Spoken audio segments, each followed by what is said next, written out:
Endocrine বা হরমোনের গ্রন্থি আছে, যে গ্রন্থিগুলি থেকে হরমোন আসে। এরকম একটা হরমোনের নাম হচ্ছে থাইরয়েড। এবং এটা যে গ্রন্থিটা থেকে আসে, এটা আমাদের গলার সামনে থাকে। গলার সামনে থাইরয়েড গ্ল্যান্ড থাকে, এটা থেকে আমাদের থাইরয়েড হরমোনটা আসে।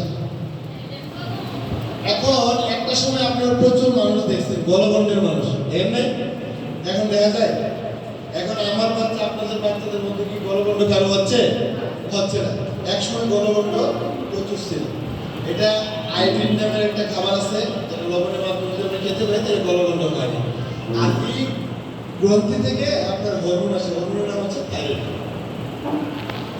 থাইরয়েডের সাথে ব্যালেন্স থাকতে হবে, ব্যালেন্স। এটা বেশি থাকলে সমস্যা, কম থাকলে সমস্যা। আল্লাহ তাআলা এমন ভাবে গ্রন্থিটা বানাইছে যেটা আমাদের ব্যালেন্স থাকে।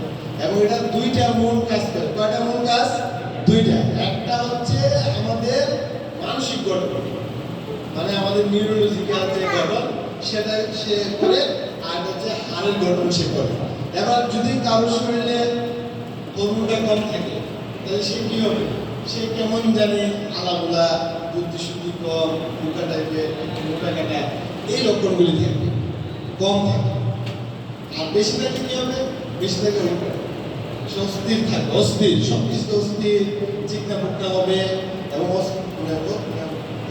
রেগে যাবে, অস্থির হয়ে যাবে, এইগুলি হবে। তাহলে এই দুইটা জিনিস ব্যালেন্স থাকে।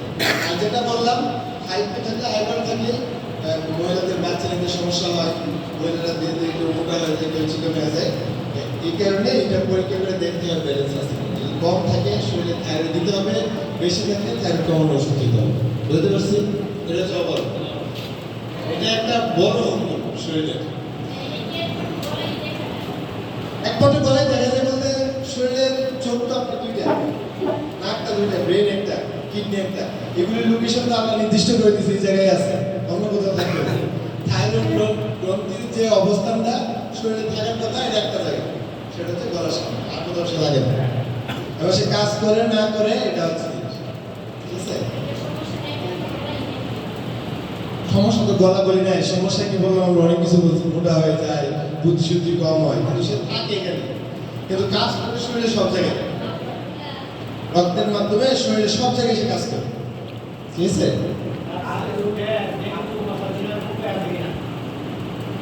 ডেঙ্গু মশা চেনার উপায় তো অবশ্যই আছে। দুইটা লক্ষণ আমরা বলি। ডেঙ্গু মশাটা স্বাভাবিক মশা থেকে,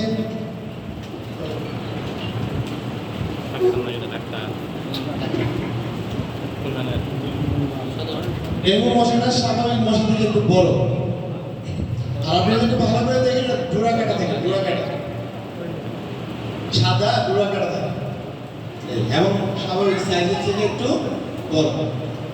আর কারো কোনো কোশ্চেন?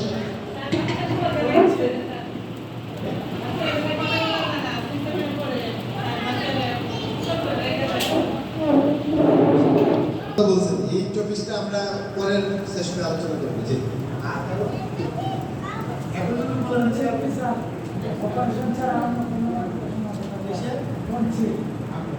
টনসিল অপারেশন ছাড়া আমরা কিন্তু সামাজিক স্বাস্থ্য নিয়ে কথা বলতেছি। আপনি ডাক্তারি স্বাস্থ্যে চলে গেলেন, কোনো অসুবিধা নাই।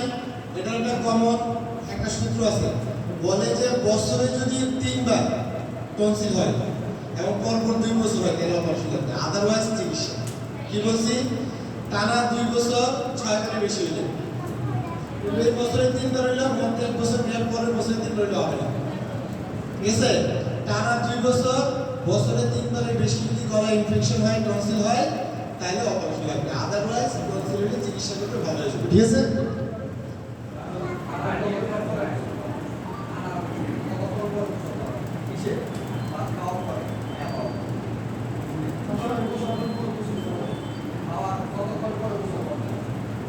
গোসল এবং খাওয়া দুইটা ভিন্ন কাজ। ডাক্তারিগতভাবে দুইটার মধ্যে কোনো রিলেশন নেই, আলাদা আলাদা। নিশ্চয় আপনি খাওয়ার সময় গোসল করতে পারবেন না, আর খাওয়ার কতক্ষণ পর এটা কোনো স্পেসিফিক টাইম নেই, এটা আপনার ইচ্ছার উপর, রুচির উপর। ঠিক আছে? ডাক্তারি কোনো নিয়ম নাই।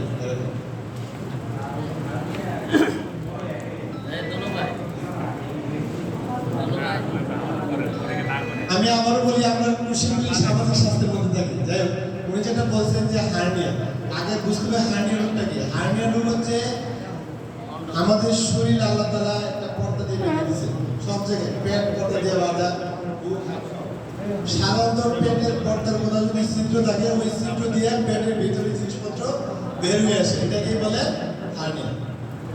এবার এই ছিদ্র আপনাকে বন্ধ করতে হবে, এবং কোনো মেডিসিন নেই ছিদ্র বন্ধ করে, এটা অপারেশন করে বলছি। আপনি বলেন কে যেটা বলছে, যদি নিয়ে থাকেন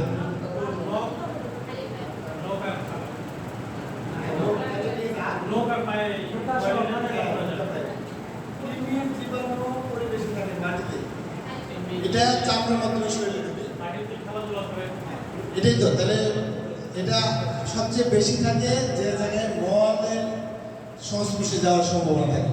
মাটি একটা মাটি খেলে আমরা তো এখন বিশ্বাস করি, আমরা কি করি, বিশ্বাস করে মানুষের খোলা জায়গায় মল ত্যাগ করে না, এটা আমাদের বিশ্বাস। কেউ যদি করে এটা তো খারাপ কাজ করতেছে। তো যে জায়গায় বাচ্চারা খেলাধুলা করে মাঠে, সাধারণত মাঠের আশেপাশে খোলা জায়গায় মল ত্যাগ হয় না, শুধু কিন্তু এই কৃমি হওয়ার সম্ভাবনা, যেখানে মলের সংস্পর্শে থাকতে হবে। এই জন্য আমরা কি বলছি, দুইটা বলছি, একটা জুতা পায়ে দিয়ে চলবে, আর খাবারের আগে সাবান দিয়ে হাত ধুবে, টয়লেট থেকে আসার পরে সাবান দিয়ে হাত দিবে। এই নিয়মগুলি মানলে মোটামুটি বাচ্চা কৃমি থেকে নিরাপদ থাকবে, ঠিক আছে?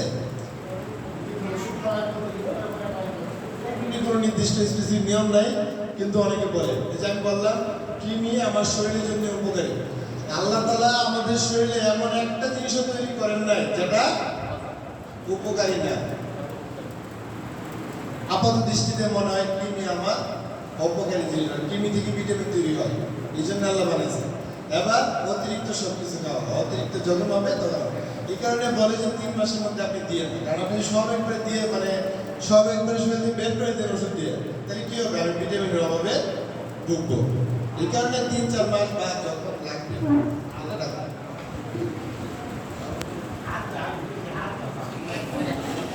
চুলকানির জন্য স্কিনের ডাক্তারের সাথে দেখা করে। আমার মনে হয় আজকে সেশন এটা আমরা এখানে ক্লোজ করলাম, ঠিক আছে?